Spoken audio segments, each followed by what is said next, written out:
today I'm standing in front of CH7, which is the Freshers Girls Hostel. We also call this a fortress because you can see the flight of stairs that you go up by. And yeah, I'll give you a quick tour. Come on in.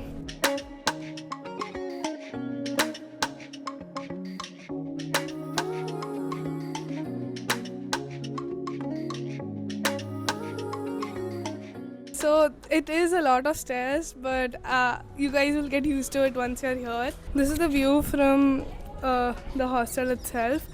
Right now a lot of people are moving in and out of the hostels because our year is ending. So there's like a lot of cardboard boxes and stuff.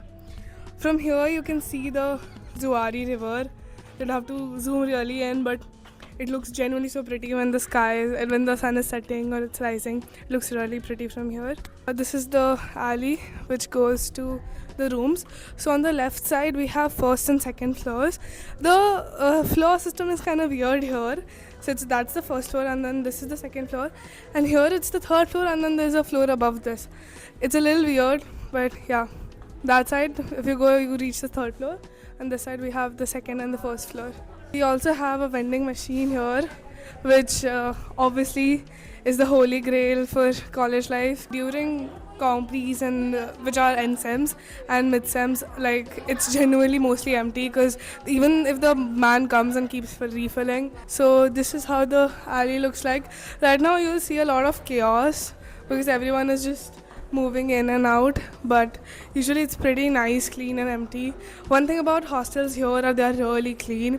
I've heard that, especially freshers hostel, I've heard that in IITs and NITs hostels are not that clean and well built, but here they are generally very well maintained. This is how the washroom looks like. There are the bathing stalls, and then there are washrooms here.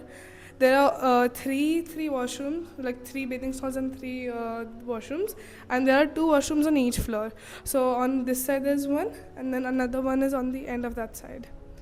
And now I'll take you guys to my room. So this is my room. So there are 2 sides. Of course, there are like 2 people who stay in one room, and from second year onwards, although you get a single room. This is an almari, bed. I've decorated it a bit, and then you get a table, and then there are 3 shelves where you can keep your stuff. I know it's a little messy right now, but there's very good ventilation here as well. So yeah, also there's a mirror here, and yeah, this is it. You get a study table and a chair, and then you get a space to keep it. Usually the room comes in this format. I turned mine because I felt this was better somehow, but yeah. So this was the hostel tour for you guys. See you this year at BITS. साथ में फोड़ेंगे.